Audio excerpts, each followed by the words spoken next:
हाँ, वो तो हम लोग ने सब कुछ डिस्कस कर लिया था लास्ट डे। कुछ भी ऐसा टर्म जो क्लियर नहीं है बताओ।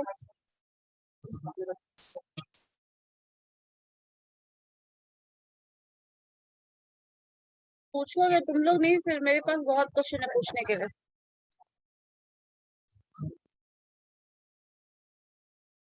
तो आप लोग पूछिए, फिर मेरे पास बहुत सारा question.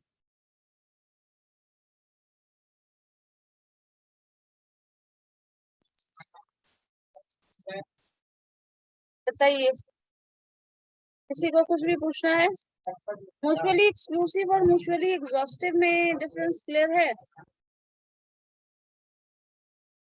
What is mutually exclusive and what is mutually exhaustive?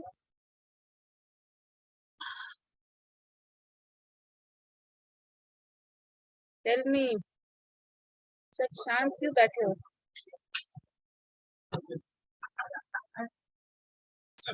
बोलो।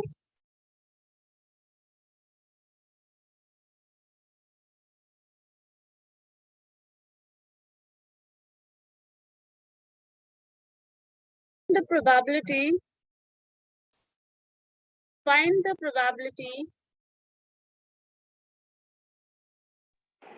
of selecting 10 cards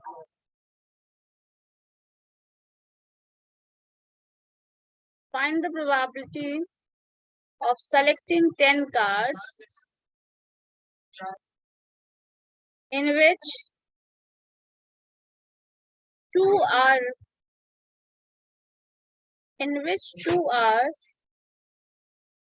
spread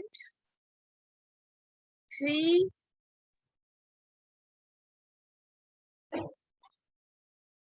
two spread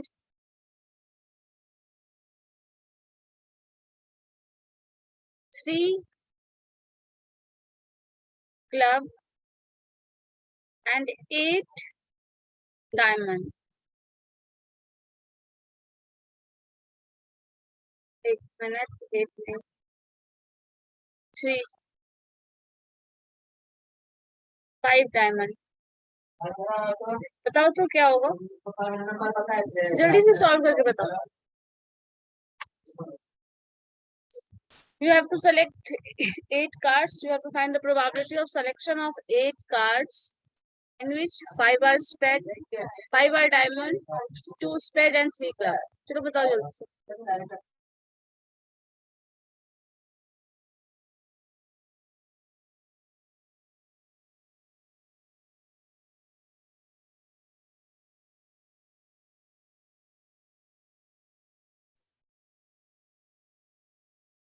answer बताइए फास्ट।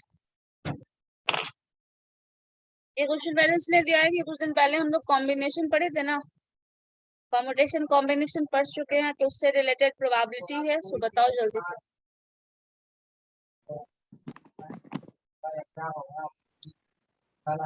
बोलिए जल्दी से।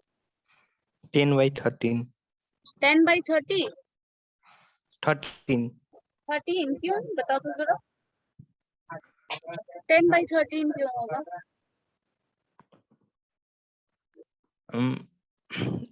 2/13 होगा, 2 स्प्रेड बोल रहे हैं 2/13 क्यों होगा?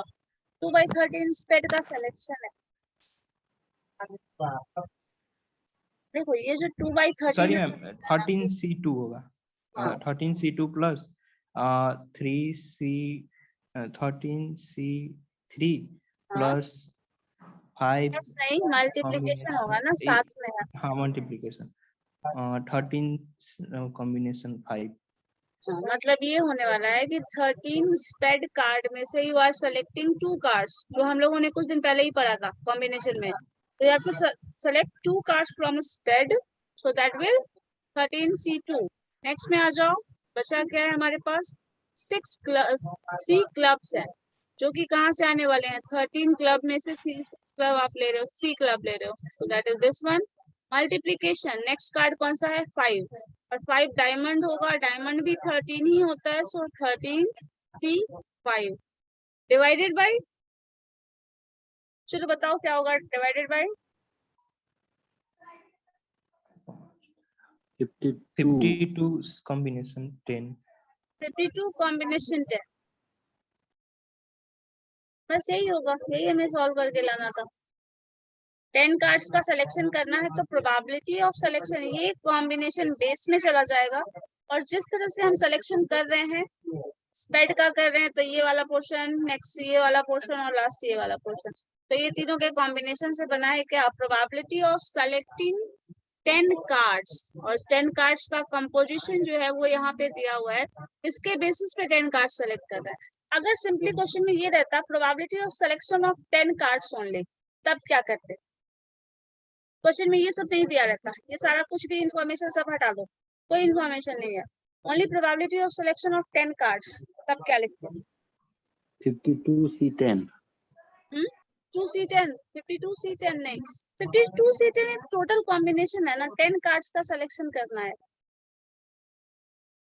इस तरह से हम सिलेक्शन कर सकते हैं अगर प्रोबेबिलिटी में, लेकिन ऐसा कुछ दिया ही नहीं हुआ है ना, प्रोबेबिलिटी निकालनी है।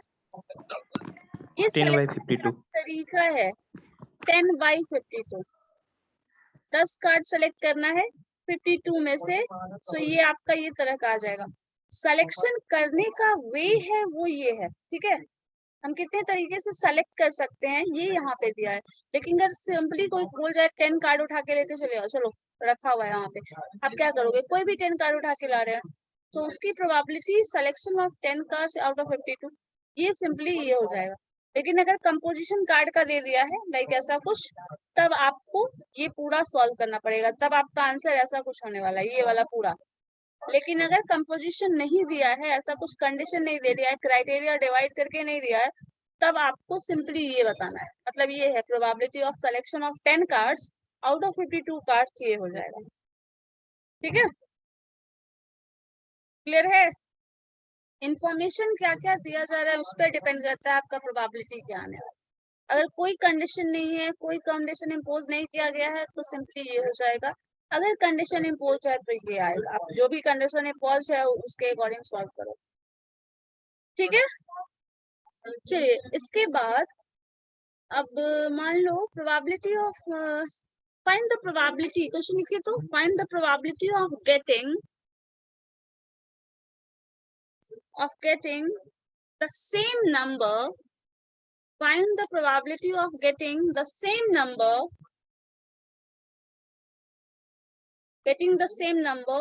on 2 dice, find the probability of getting same number on 2 dice in 2 dice throw experiment, in 2 dice throw experiment।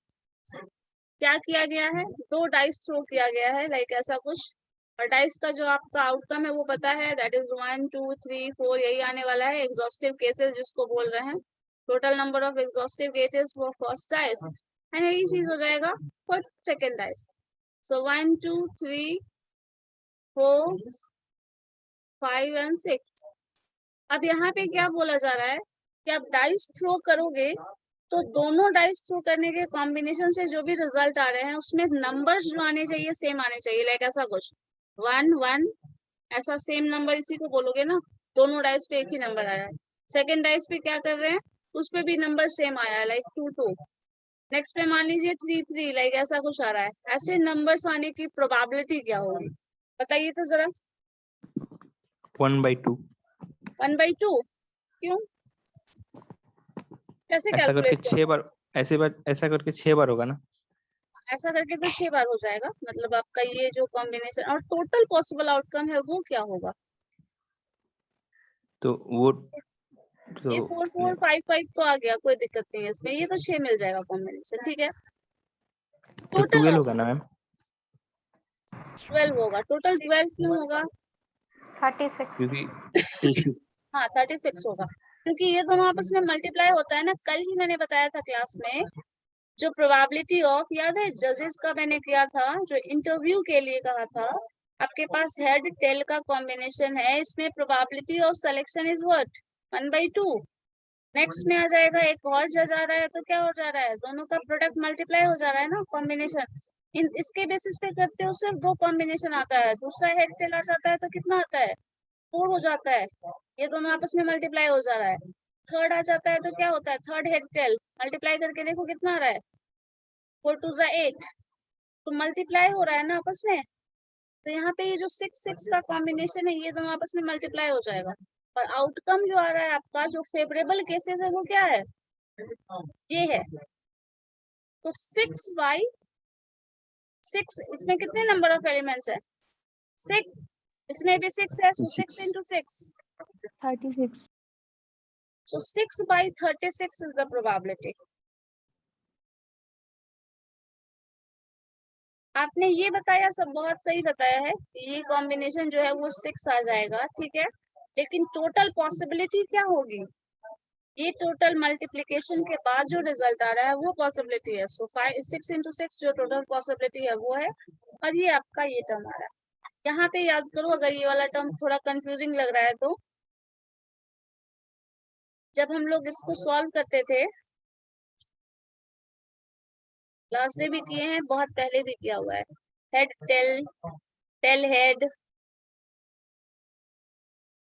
Next आ जाता है टेल टेल हेड हेड, कितना टर्म आ रहा है, 4 4 टर्म आ रहा है ना, दोनों मल्टीप्लाई करके ही 4 टर्म आ रहा है, ठीक है। तो यही चीज यहाँ हो रहा है, इन दोनों डाइस कॉइन टॉसिंग एक्सपेरिमेंट में मल्टीप्लिकेशन साथ में होगा। हाँ मल्टीप्लाई करेंगे तो ये दोनों भी आपस में मल्टीप्लाई हो जाएगा, दोनों डाइस एक साथ थ्रो हो रहा है तो दोनों आपस में मल्टीप्लाई हो जाएगा, और ये टोटल पॉसिबिलिटीज है इसके वजह से। इसको, इस चार्ट को ना ऐसे बनाने से ज्यादा अच्छा एक तरीका ऐसे है, ऐसे कर सकते हो, जैसे मान लो कॉइन टॉसिंग एक्सपेरिमेंट में हेड टेल ऐसे लिख लीजिए, इधर भी एक हेड टेल लिख लीजिए, 3 यहाँ टर्म पे महीना है, क्या बोल रहे हो, इस तरह से बना ऊपर लो, में लिखा हुआ है। हेड हेड ऐसे बना लोगे ना, ज्यादा आसान हो जाएगा। कॉइन टॉसिंग एक्सपेरिमेंट में भी ऐसे बना लो तो आसान हो जाएगा। आपको टोटल कितना कॉम्बिनेशन होगा ना, ये मल्टीप्लाई करने में दिक्कत नहीं होगी। इधर का हेड हेड लिख लो,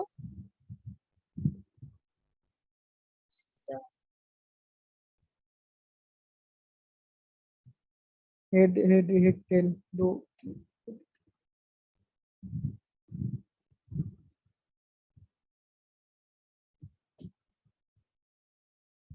आवाज आ रही है मेरी, Yes, आवाज आ ma'am. रही है, आ रहा है।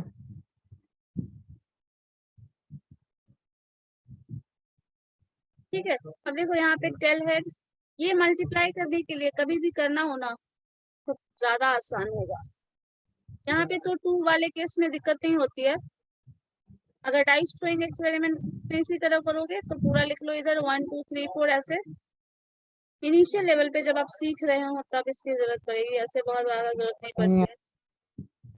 इधर से ऐसे लिखते चले जाओ, यहाँ सेट बन जाएगा 1 1 का, 1 2 का, ठीक है। इस तरह से बना के चले जा सकते हो, सो मल्टीप्लीकेशन करने में दिक्कत नहीं होगी। और यहाँ पे जो डायगोनल एलिमेंट्स होंगे ना इस तरह से, जो कि बताएगा आपको 1 1 का कॉम्बिनेशन, 2 2 का कॉम्बिनेशन, इधर से 3 आ जाएगा तो 3 3 का कॉम्बिनेशन, यहाँ पे वो आपको बता दे रहा है सेम नंबर आने वाला केसेस, 4 4 का केस आएगा, 5 5 आएगा, लाइक ऐसा। तो इस तरह से ऐसे बना लीजिएगा चार्ट तो आपके लिए आसान हो जाएगा। कितना टोटल कॉम्बिनेशन बनने वाला है आराम से पता चल जाएगा, ठीक है। क्लियर है ये, ऐसे मल्टीप्लाई कर सकते हो ना, अगर ज्यादा मुश्किल होता है किसी भी केस में कर सकते हो।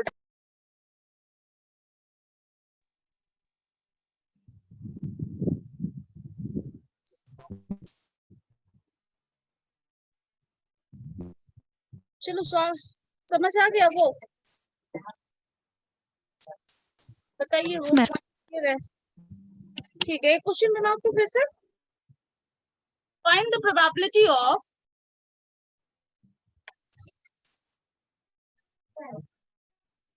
find the दिखाई दीजिए ना। probability of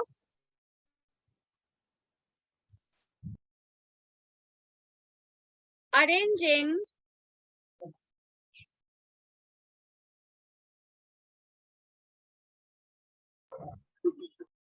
two books sorry, arranging 25 books. Books, ma'am. 25 books in which 2 books are always together. In which 2 books are always together. Books together. In which 2 books are always together.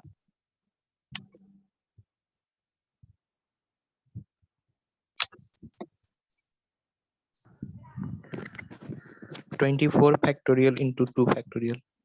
24 factorial into 2 factorial. इतना बड़ा probability नहीं आएगा ना बाबू. नहीं Probability तो हमेशा ma'am. 0 और 1 के बीच में होगा. Oh sorry, probability है. हाँ, probability निकाल. Probability कभी उतना लंबा चौड़ा आएगा नहीं. Probability will No, be ma'am. always. हाँ.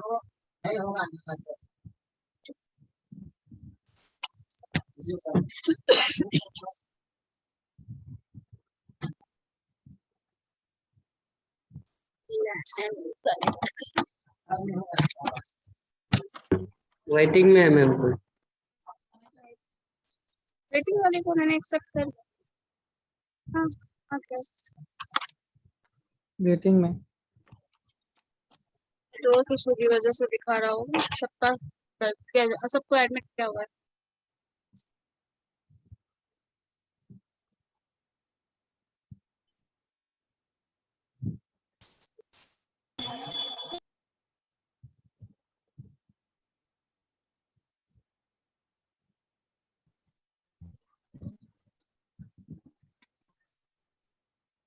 Probability of CR of the class. Question में एक बार गौरव पैदा. सब लोग एक साथ बोलने लगते हो. क्या बोल रहे हो? मैम एक बार क्वेश्चन फिर से बता दीजिएगा, मैं अभी ज्वाइन किया. Find the probability of arranging 25 books in which 2 books are always together. In which ma'am 600 हो जाएगा क्या? 600? 600 नहीं. Probability class नहीं, उतना ज्यादा नहीं होगा कभी. प्रोबेबिलिटी कभी भी उतनी हो ही नहीं सकती. मैंने लास्ट डे भी बताया था, कल भी बताया था ना. मैम आप प्रोबेबिलिटी बताइए ना, सॉल्यूशन नहीं आ रहा. आप ही बताइए मैम, नहीं समझ में आ रहा मैम. यस मैम, समझ में नहीं आया. एक बार और कॉन्सेप्ट बता दीजिए. एक ही कॉन्सेप्ट कितनी बार सीखोगे पता नहीं. अच्छा, जो भी सीआर है, कौन है सीआर अभी? तो सीआर यस मैम. मुझे ये स्क्रीनशॉट लेके भेज देना तो अटेंडेंस का. अटेंडेंस ले लो पड़ता ओके है. मैम, बस फोन है. ठीक है मैम. सबने ज्वाइन करी हुई. ऑलमोस्ट 38 हो गए. चलो देखो कितने हैं अभी. मैंने क्वेश्चन क्या था? 25 बुक्स है. टुगेदर वाला समझ में नहीं आया मैम, एक साथ कैसे. हाँ बता रहे. ये मैंने बताया था परमुटेशन में.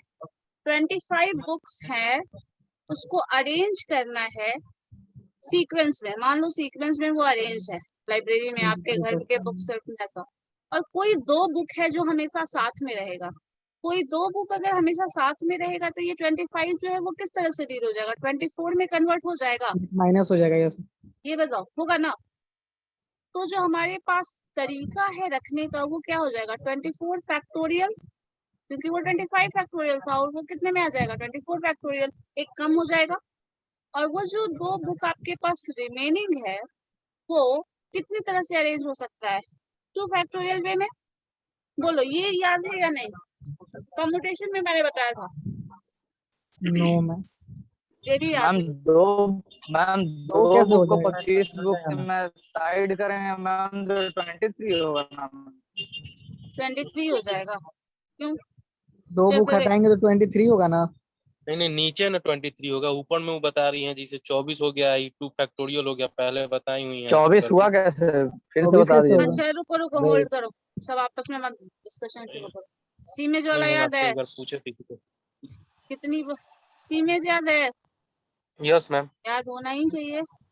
चलो देखो, सीमेज वर्ड में कोई 2 लेटर, मान लीजिए हम इन दोनों को एक साथ रखते हैं. ठीक है. First letter is this one, second is this one, third. इन दोनों को एक साथ रखने का मतलब है उन दोनों को कंबाइन कर दिए, ज्वाइन कर दिए. मैंने ये पहले भी बताया हुआ है. ये 4 हो गया, ये 5 हो गया. ऐसे कितने लेटर थे सीमेज में? बताओ कितने लेटर है? सॉरी, हाँ, कितने लेटर है?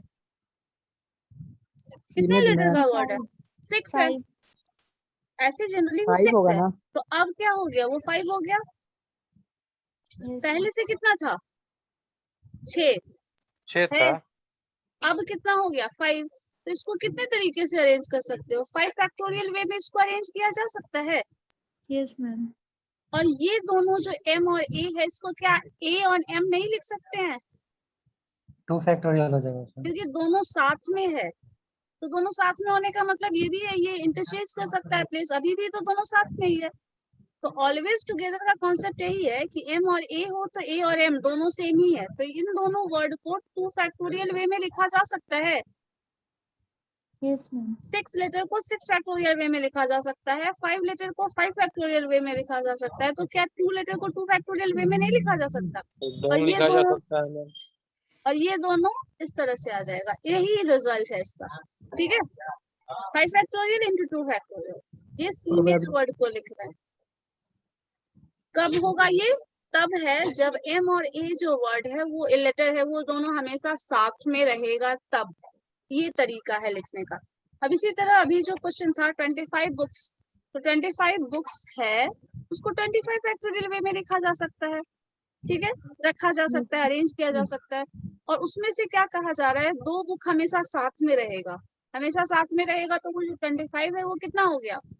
24 24 फैक्टोरियल। और जो 2 बुक है वो आपस में इंटरचेंज कर सकता है प्लीज।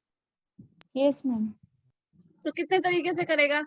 2 2 तरीके फैक्टोरियल वे में इंटू 2 दो फैक्टोरियल। बुक को एक ही मान रहे हैं मैम। डिवाइड करो। हाँ, वो दोनों बुक को एक कंसिडर कर रहे हैं, जैसे यहाँ किए हैं। ठीक है, साथ में रहने का मतलब यही है, दोनों एक साथ रहेगा। तो वो दोनों को ब्रेक करके आप अलग अलग नहीं कर सकते। इस बुक को यहाँ रख दिया और एक बुक को अलग एंड पे, अदर लास्ट पे रख दिया, ऐसा नहीं कर सकते हैं। वन एंड पे आप फर्स्ट बुक रखे, सेकंड को दूसरी जगह रख दिया, नहीं। दोनों साथ में ही रहेगा। लाइक ऐसे एम ए और ए एम है, इस तरह से। तो इस तरह का ये जो, और ये टोटल 25 फैक्टोरियल वे था। तो ये रेशियो है, ये प्रोबेबिलिटी, इसको तो सॉल्व भी कर सकते हो। क्या होगा बताओ? सॉल्व करके बताओ क्या आएगा? बहुत ज्यादा हो जाएगा मैम। कहाँ बहुत ज्यादा? वो बहुत कम होगा। मैम 2/25 हो जाएगा। बहुत 2 ज्यादा है। 25 yes ma'am 2/25 25 को फैक्टोरियल को आप लिख सकते हैं 25 into 24 factorial. So yes this ma'am will cancel this one. बचा क्या? 2 factorial. 2 factorial is equal to 2। 2 into 1, 2 into 1 को 2 लिखोगे ना सिंपली, और डिवाइडेड बाई 25।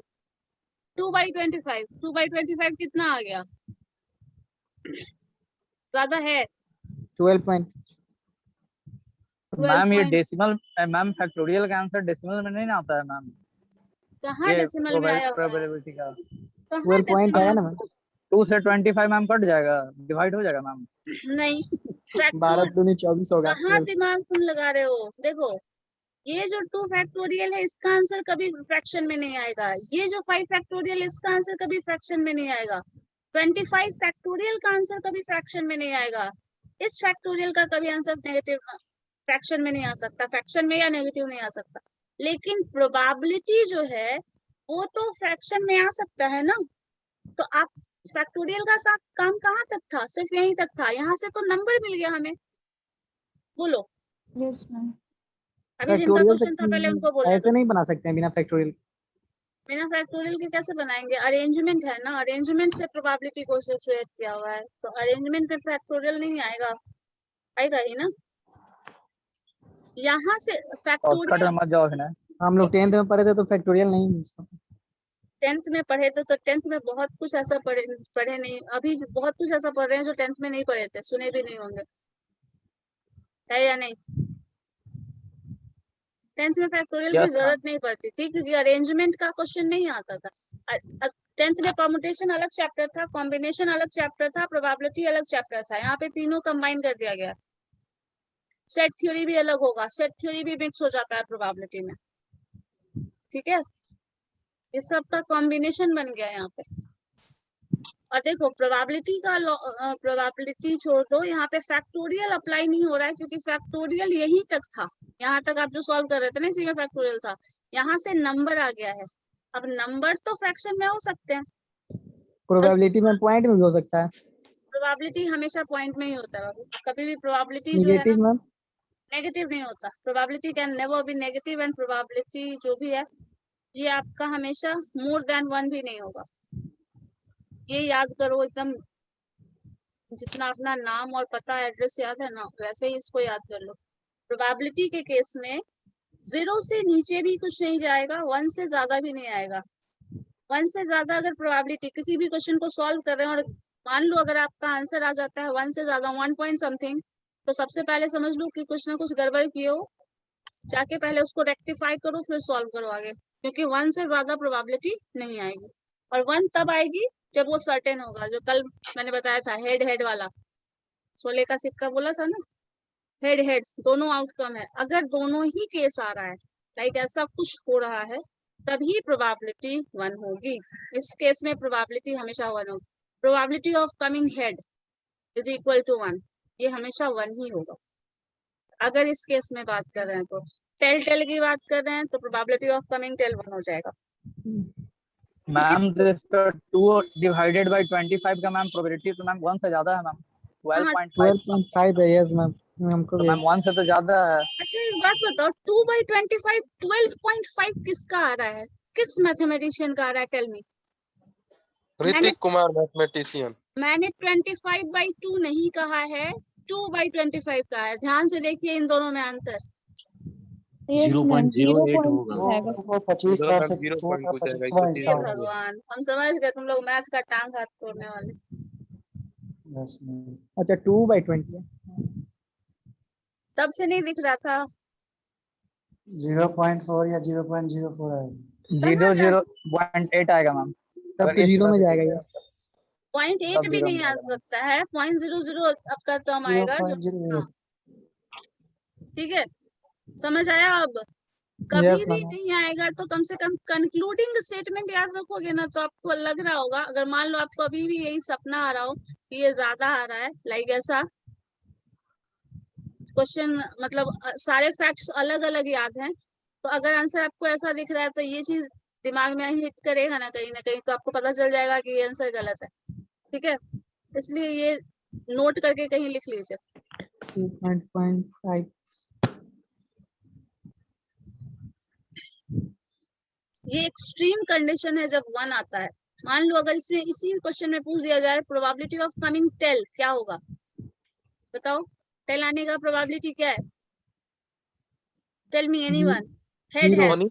ये अच्छा सिक्का तो वही है, 0 आएगा, 0 आएगा मैम, दोनों जब 0 हो हेड है। जाएगा। सो जीरो हो 0 जाएगा। और 1 यही दो एक्सट्रीम केस है। जब आपके पास क्वाइन, मतलब आप कहूंगा ना, कहा जाता है ना हारेंगे तब भी आप ही जीत रहे हैं तब भी आप ही जीत रहे हैं, तो ये वाला केस हो रहा है तब 1 होगा। दोनों केस में आप हार ही रहे हैं तब ये केस होगा। सो 0 और 1 जो है वो एक्सट्रीम कंडीशन है जो कि कभी रेयरली आएगा। किसी भी क्वेश्चन में अगर क्वेश्चन सॉल्व करने के लिए दिया जा रहा है, मैथमेटिकली कोई क्वेश्चन सॉल्व करने के लिए दिया जा रहा है, तो उसमें आंसर 0 और 1 भी नहीं आएगा। ठीक है, तो आपको ये इक्वलिटी साइन भी हटा दो, 0 और 1 के बीच में ही आएगा, मतलब हमेशा फ्रैक्शन, हमेशा डेसिमल में ही आएगा प्रोबेबिलिटी, ये मान के चलो। जब आपको जीरो आ सॉल्व सकता करना है है। 0 आ सकता है, 0 है, ये 0 कंडीशन है, 0 वो है दैट इज इम्पॉसिबल। 0 मतलब probability 0 means impossible, probability 1 means certain, that will surely happen, वो होगा ही होगा, कुछ भी कर लो तुम, तब 1 आएगा। और कभी भी पॉसिबल ही नहीं है तो 0। तो ये 0 और 1 जो पॉसिबल ही नहीं है उसको स्टडी ही क्यों करेगा, क्वेश्चन सॉल्व करने के लिए नहीं दिया जाएगा ना आपको। नो अब मैम, डाइस थ्रो कर एक्सेप्शन हो रहे हैं, जाएगा, रेयर हो जाएगा। डाइस थ्रो कर रहे हैं और बोलेगा find the probability of coming head, क्या करोगे, सोचने का, सॉल्व करने का, क्वेश्चन बनाने की जरूरत है क्या, सीधे 0 लिख दो, क्योंकि आप डाइस थ्रो कर रहे हैं और आपको बोला जा रहा है, पूछा जा रहा है कि हेड आने की प्रोबेबिलिटी बताओ क्या होगी, 0, जी क्योंकि इसमें है ही नहीं वो। ठीक है, डायरेक्ट लिख देंगे। हाँ बस वो डायरेक्टली 0 लिख सकते हैं। और अगर ऐसा दिखा दिया जाए, मान लो ये दे दिया जाए एग्जांपल में हेड हेड वाला, और पूछा जाए find the probability of coming head, आप सिंपली 1 लिख सकते हैं, तब बनाने की, तब भी आपको बनाने की जरूरत नहीं है।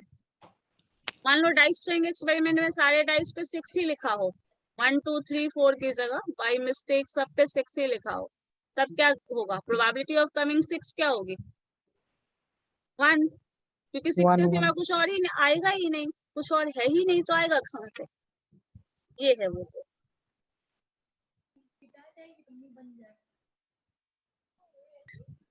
ठीक है, समझ आया अब? चलो यही चीज करिए। तो इसी क्वेश्चन को मान लो आपके पास 25 बुक्स हैं एंड प्रोबेबिलिटी निकालनी है आपको ऑफ कमिंग। क्या हुआ? कौन है? अभिनव,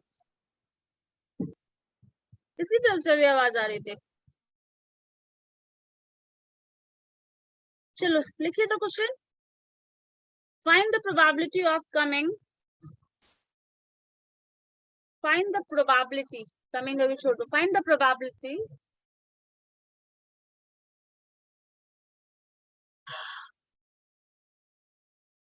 when we arrange 25 books and 3 books are always together, and 3 books are always together। जो क्वेश्चन था उसी में कर दिया गया, 2 बुक की जगह 3 बुक को ऑलवेज टुगेदर वाला केस लगा दिया गया। चलो देखो तो क्या आएगा, बताओ जल्दी से।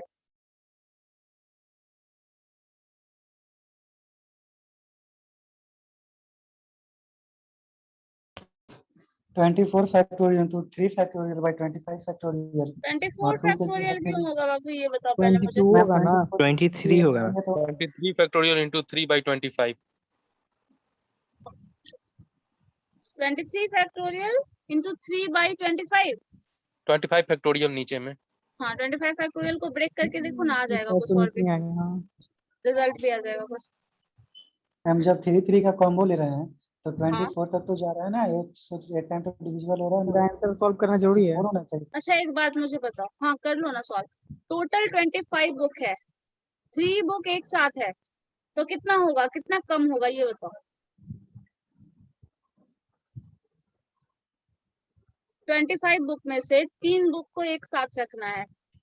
अच्छा यस मैम हो गया इमेज वाला कर लो एग्जांपल, अगर ज्यादा लंबा चौड़ा लग रहा हो ना तो हो गया 1/200 आंसर आ रहा है। जान गया मैम। 1/200। 1/200। पहले तो टोटल आउटकम हो जाएगा 25 फैक्टोरियल, ठीक है। डिनोमिनेटर में 1/200 आ रहा है, करो अच्छा से। 1/200 आ रहा है, बहुत ठीक है। डेसिमल में 100 आएगा।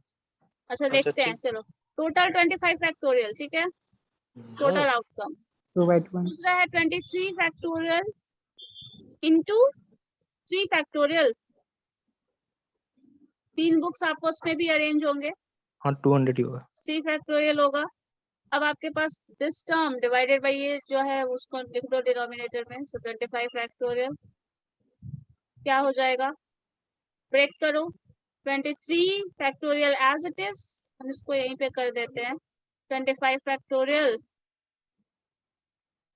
इन है उसको 25 into 24 into 23। Ma'am into ma'am 23। 3 book साथ में रखा हुआ है मैम, तो उसको भी 2 फैक्टोरियल ही मानेंगे मैम। नहीं 3 फैक्टोरियल करेंगे ना, 3 बुक है, जितना नंबर होता है उतना फैक्टोरियल होगा। 3 बुक साथ में मैम ये 3 कह रहा है कि 25 में तो 3 जाएगा तो 22 ना हो। 25 में से 3 भेज कहाँ रहे हो, 3 को मिला के एक ऐड कर दे रहे हो ना, तो 25 में से 3 गया तो 22 हुआ, प्लस 1 जो तीनों को मिला के एक बनाए थे वो हो गया, तो कितना हो गया, 23 हो गया ना। 23 फैक्टोरियल, तो दिस विल कैंसिल 0.01। 0.01, ठीक है आ सकता है। 3 है, 3 इंटू 2 कर हो जाएगा ये, 6/600। तो 2 12 और ये 3 4 अच्छा कट गया। 1/100। यस मैम पढ़ता है का सही है मैम। ठीक है, यही करना था हमें, घटाना नहीं है, घटा दिए ठीक है, उसके बाद एक ऐड कर दीजिए तीनों को मिला के। अब अगर हाँ, नेवर 22 से बना टुगेदर दिया वाला था मैम, 22 से बना दिया था इसको। अच्छा इसलिए आंसर गलत आया था। चलो देखो, ये ऑलवेज टुगेदर है तब होगा ना, नेवर टुगेदर कह देता तो क्या होता। 25 बुक में से 3 बुक जो है वो साथ में कभी भी ना हो, तो ये भी मैंने 22 बताया था फैक्टोरियल मान के कॉम्बिनेशन। चलेंगे मैम। तब 22 हो जाएगा ना? तब 22 भी नहीं होगा, वो पहले घटा के बनाएंगे। ये भी मैंने पहले बताया था। इस केस में क्या करना होगा, 25 फैक्टोरियल माइनस, इस केस में क्या होता है 23 फैक्टोरियल, टोटल में से जितना सक्सेस हाँ। वाला घटा देंगे भाई, उसको घटा देंगे, माइनस करना ऑलवेज पड़ेगा क्या टुगेदर वो? वाला घटा देंगे। हाँ, चलिए सॉल्व करके बताइए जरा, देखिए तो हो पाएगा solve. This divided by 25 factorial, denominator में तो वही रहेगा टोटल। मैम ये सक्सेस वाला को हम लोग इस तरह से भी तो बना सकते हैं ना, कैसे? जैसे कि पी बराबर होता है, एक होता है फॉर्मूला पी इक्वल टू इसका 1 बाई सॉल्यूशन तो 1 बहुत बड़ा माइनस हो जाएगा। पी होता है जब सक्सेस और अनसक्सेस वाला निकालना हो तो। हाँ। तो 24 फैक्टोरियल टू 3 फैक्टोरियल 1 माइनस कर सकते हैं क्या ऐसे? आपकी आवाज क्लियर नहीं आ रही, फिर से बोलो क्या बोल रहे हो। 25 वाले केस में ऑलवेज टुगेदर वाली मैं बात कर रहे हो। फैक्टोरियल पे ये मैं क्या, प्रोबेबिलिटी के केस में एक फॉर्मूला होता है सक्सेस और अनसक्सेस वाले में, हम्म। P is equal to 1 by 1 minus P, P is equal to 1 by 1 minus P. ये होता है ना। अच्छा Q हाँ, Q is equal to 1 minus P, ठीक है। अब एक सक्सेस हो गया तो अनसक्सेस का तो 1 माइनस जो आती है वो तो घटा के बन हाँ, जाता तो है ना वैसे भी ऐसे। निकाल, हाँ सही बोल रहे हैं, ठीक है। अब जो अभी सॉल्व किए थे ना 1 बाई, उसमें से घटा सकते हैं 1 बाई 1 माइनस 100, हो ये भी जाएगा बना ना। सकते, हाँ सही है, ठीक है ये। पी तो मेरा आ गया तो 1 बाई 1 हाँ, माइनस P 100 आ कर गया लो, तो एक आ गया तो कितना फिर देखो, कैलकुलेशन लंबा चल एक, जाएगा। हाँ एक आ चुका है तो ये निकाल सकते हैं। ऐसे सॉल्व करेंगे, वही चीज मुझे बताना था, ये करेंगे सॉल्व तो इतना लंबा चला जाएगा। लेकिन आप एक ऑलरेडी सॉल्व कर चुके हो तो निकालना ऐसे ही है, 1 माइनस 1 बाई 100, तो ये कैसे आपका मैम बता सिंपली आ रही हैं? जाएगा।